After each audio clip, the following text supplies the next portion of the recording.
All right, so today we're diving into something everyone thinks about at some point or another, finances. Hmm. And no, not like winning the lottery kind of finances, though that'd be nice, wouldn't it? But like really getting a grip on your money situation. Because, I mean, we've all got goals, right? Whether it's that dream vacation you've been wanting to take, or finally buying a house, or even just feeling confident about your finances. Absolutely. And for this deep dive, we're taking a really unique approach. We're actually looking at a handbook that was originally designed for social workers. And this is what makes it so interesting. Oh, Because sure. think about it, social workers are out there every day helping people through some really tough financial situations. So their advice has got to be practical. It's got to be down to earth. It's got to actually work. Yeah. Exactly. So even though this handbook is for social workers, Mm. it's full of wisdom that anyone can use. Hmm. And one of the first things they talk about is this idea of life cycles when it comes to your money. Have you ever thought about how our needs and really our whole relationship with money, it completely changes as we go through life? Oh, absolutely. When you're just starting out, it's all about, you know, how am I going to make rent? Maybe trying to scrape together some savings. Then maybe you're thinking about starting a family, buying a home, and suddenly retirement planning is like right around the corner. Right. Each stage brings a whole new set of, financial challenges, but also opportunities. I like that. Opportunities. Because it's not all doom and gloom, right? But this handbook, it doesn't sugarcoat things either. One of the things that really jumped out at me Right. was this statistic they shared. Are you ready for this? They said that most people spend 3 times what they earn. Wow. I know, right? It's kind of mind-blowing when you really think about it. It is eye-opening. And, I think there are a lot of factors that play into that. I mean, societal pressures for sure. You've got the whole keeping up with the Joneses thing. We're constantly bombarded with messages telling us we need the latest gadgets, the trendiest clothes, the biggest Oh, house. yeah. Social media is like a highlight reel of everyone else's supposedly perfect life. Exactly. And then there's this lack of financial literacy. I mean, many people just weren't taught the fundamentals of personal finance growing up. So they end up making decisions that, you know, maybe feel good in the moment, but don't really serve their long-term financial well-being. That's so true. You know, I don't remember my parents ever sitting me down and having like the money talk with me. I kind of had to figure it out as I went along, Yeah. which probably explains a few of my early financial mishaps.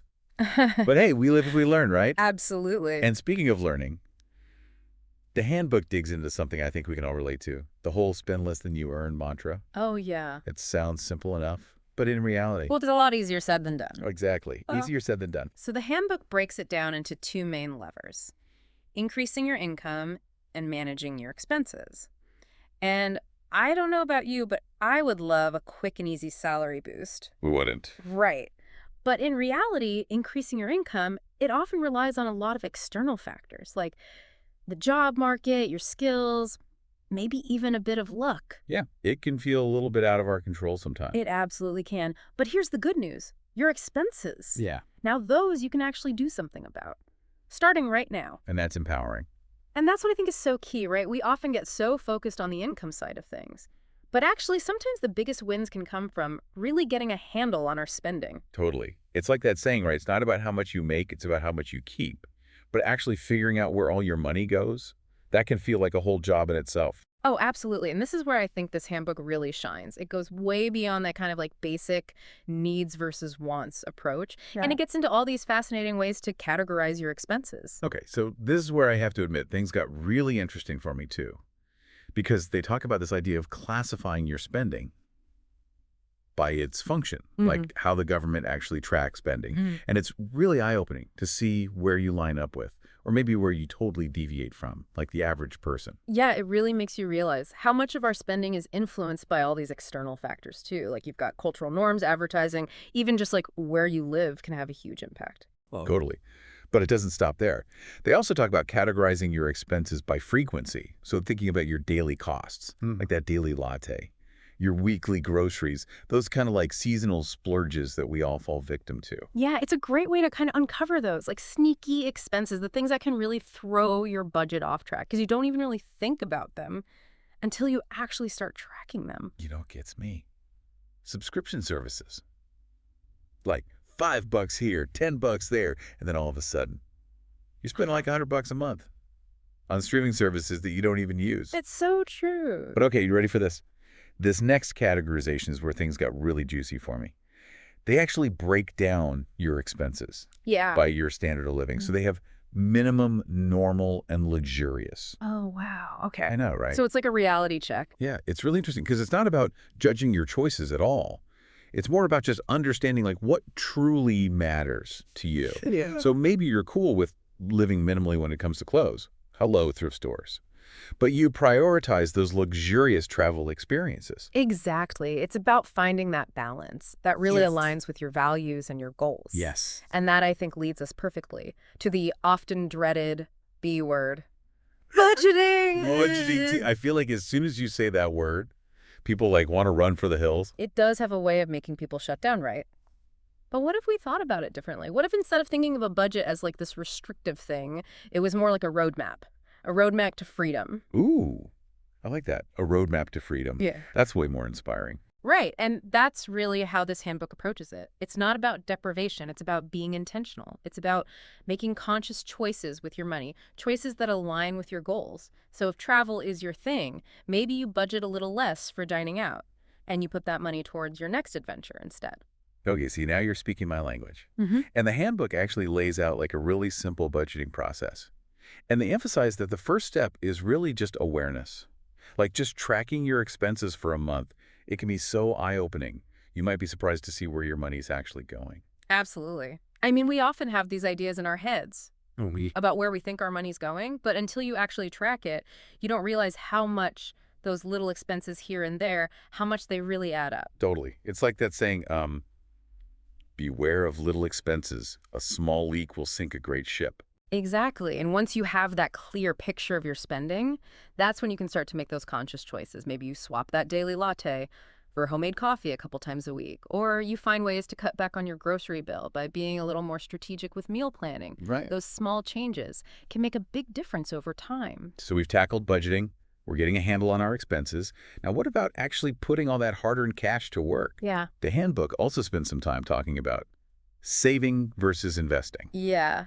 And I really like how they break it down. They describe saving as more short-term with specific goal in mind, like building up that emergency fund or putting money aside for a down payment on a house. So it's more like your rainy day fund. Exactly. Whereas investing is about long-term growth, putting your money to work in things like stocks, bonds, mutual funds. Right, like planting a tree and watching it grow year after year. Yes. And here's where it gets really exciting.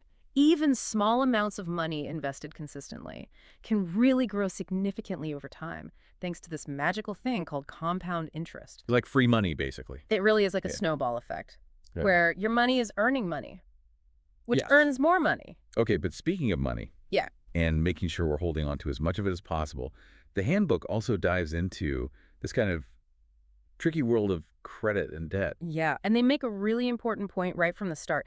Credit in and of itself isn't inherently good or bad. It's a tool. And like any tool, it can be used wisely, or it can be used unwisely. It's so true. Like taking out a loan for a house or a car that you're going to use for years to come. So that can make sense. But then racking up credit card debt on things that you don't really need, that's where you can get into trouble pretty quickly. Exactly. And they really stress the importance of understanding all those hidden costs of borrowing, like the interest rates and the fees, because it's not just about the sticker price, it's about what you end up paying over the life of that loan. Right. It's like that whole neither a borrower nor a lender be thing. Well, I don't know if I go that far. Yeah. I think there are definitely times when borrowing can make sense, but it's about going into it with your eyes wide open, understanding the terms, Yeah. making sure that it aligns with your Definitely. overall financial goals. Absolutely. And speaking of things that might not align with your financial goals, the handbook's pretty clear about things like payday loans and pawn shops. These are last resorts, not long-term solutions. For sure, those types of lenders often prey on people when they're at their most vulnerable, and they can trap people in a cycle of debt. That is incredibly difficult to break free from. It's about building that solid financial foundation that we keep talking about, not resorting to these quick fixes. That ultimately undermine your long-term well-being. Exactly. You know, I think what's really struck me throughout this whole deep dive is that financial well-being, it's not about being rich. Right. It's about having options. It's about the freedom to pursue your passions, to weather those unexpected storms that life throws our way, to build a life that you love without being constantly stressed and worried about money. I love that. And I think this handbook gives you the tools to do just that. It's full of practical advice that's both empowering and compassionate, Yes. and it reminds us that we all make mistakes along the way. But it's never too late to make a change. So if you're listening to this right now and you're feeling inspired, I have a challenge for you. What's one small step that you can take today to improve your financial well-being? Maybe it's finally creating that budget you've been putting off. Maybe it's setting a savings goal. Or maybe it's just spending 15 minutes today, educating yourself about investing. Whatever it is, just remember that even small steps can lead to really big changes over time. And who knows, maybe one day you'll be the one sharing your own financial wisdom with the world. Until next time, keep exploring, keep learning, and keep diving deeper into this fascinating world around us.